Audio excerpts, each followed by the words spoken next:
আমাদের ভারতীয়দের জন্য একটা খুবই গর্বের বিষয়। আশা করি ভিডিওটি পুরোটা দেখবেন।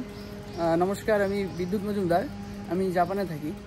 তো আমি জাস্ট এই কাজ থেকে বেরোলাম, ভাবলাম সাথে সাথে ভিডিওটা বানানো যাক। তো আমি যেখানে কাজ করি সেখানে বিভিন্ন দেশের লোক কাজ করে। তো সেখানে একজন চাইনিজ মহিলার সাথে আমার কথাবার্তা হয়, ঠিক আছে, তার নাম হচ্ছে রিওয়াং। তো সেখানে আজকে তার সাথে আমার কিছু কথা হচ্ছিলো, প্রতিদিনের যেরকম কথা সেরকমই কথা হচ্ছিলো। তো তার সাথে আমার তাদের দেশের নদী নালা, সে চাইনিজ, ঠিক আছে, তাদের দেশের নদী নালা নিয়ে কথা হচ্ছিলো। কথা হতে হতে তো সে আমাকে জিজ্ঞেস করলো, আচ্ছা বিদ্যুৎ, তোমরা জল কোথা থেকে খাও? আমি বললাম, কেন, মাটির নিচের জল? আর এখন দিন দিন মাটির নিচের জল শেষ হয়ে যাচ্ছে বলে আমাদের নদী থেকে জল এনে সেটাকে খাওয়া হয়। তো সে জিজ্ঞেস করলো, তোমাদের দেশের নদীর নাম কি, সবথেকে বড় নদী? আমাদের গঙ্গা রয়েছে। তো আমি বললাম যে আমাদের গঙ্গা নদী। বলছি, তোমাদের দেশের গঙ্গা নদী খুব নোংরা, ঠিক আছে, তো সেই জল তোমরা কি করে খাও? এবার যখন বললো গঙ্গা নদীর জলটা খুব নোংরা, একটু গায়ে লাগলো, ঠিক আছে। এবার আমি বললাম, সেটাকে নদী থেকে এনে সেটাকে পরিষ্কার করে সরকারি যে শোধনালয় আছে সেখান থেকে ভালোভাবে পরিষ্কার করে তারপর আমাদেরকে দেওয়া হয়। বলছে, তোমাদের নদী নালা রাস্তাঘাট এত নোংরা, তোমরা মানে কিভাবে এত নোংরা?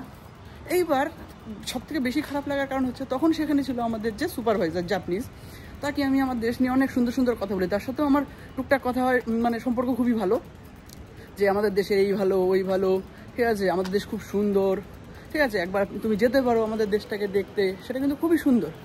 এবার যখন এইভাবে কথা বলছে, তখন ও জানতো না যে আমাদের দেশের ব্যাপারে এরকম, যে নোংরা, বিভিন্ন রকম ইউটিউবাররা তো আমাদের দেশে এসে এইসবই দেখায় যে নোংরা, অবশ্যই নোংরা আছে বলে নোংরা দেখায়। এই যে আমি জাপানের রাস্তায় ঘুরে বেড়াচ্ছি, দেখো তো এখানে কোনো রকম নোংরা আছে কিনা, কোনো রকম নোংরা আছে? যে এখান দিয়ে দেখো, আমি পায়ের নিচে দেখাচ্ছি, দেখো কোনো রকম নোংরা আছে?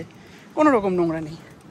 কথা হচ্ছে, এখানে কিন্তু সরকার কোনো লোক রাখেনি যারা স্পেশালি এসে পরিষ্কার করবে, ঠিক আছে, লোক রাখিনি, তাও কিন্তু রাস্তাঘাট পরিষ্কার।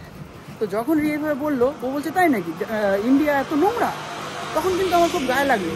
এবার সেখানে আমি কি রিয়ার সাথে গিয়ে বলবো যে তোমার দেশ এই নোংরা, তোমার দেশে ওই নোংরা? আমি তো বলবো না যে তোমার দেশে নোংরা। যেখানে আমার ঘরের 3 ফুটো হয়ে জল পড়ছে, সেখানে তো আমি লোকের ঘরের টালি ফাটা কিনা সেটা তো দেখতে যাবো না, নিজেরটা ঠিক করার চেষ্টা করব। যাই হোক, জিনিসটা খুব খারাপ লাগলো। যেখানে আমি আমার দেশকে নিয়ে এত গর্ব করে কথা বলি, আমার দেশে এই সুন্দর, এত সুন্দর জায়গা, ঘুরতে গেলে কি নেই আমাদের দেশে, সব কিছু দেখতে পাওয়া যায়। একটা মহাদেশে যা যা আছে, আমাদের একটা ছোট্ট ভারতবর্ষে কিন্তু সেই জিনিসগুলো আছে। আমাদের দেশটা কিন্তু অনেক সুন্দর। সেইখানে রিজন বলছে এরকম, তোমার দেশের নদী নালা নোংরা, এত নোংরা, ঠিক আছে, যে রাস্তায় মানে নোংরা পড়ে থাকে, তোমরা এইভাবে কি করে থাকো, তোমাদের দেশের লোক কেন এরকম করে, এগুলো জিজ্ঞেস করছে। আমার একটু খারাপ লাগলো।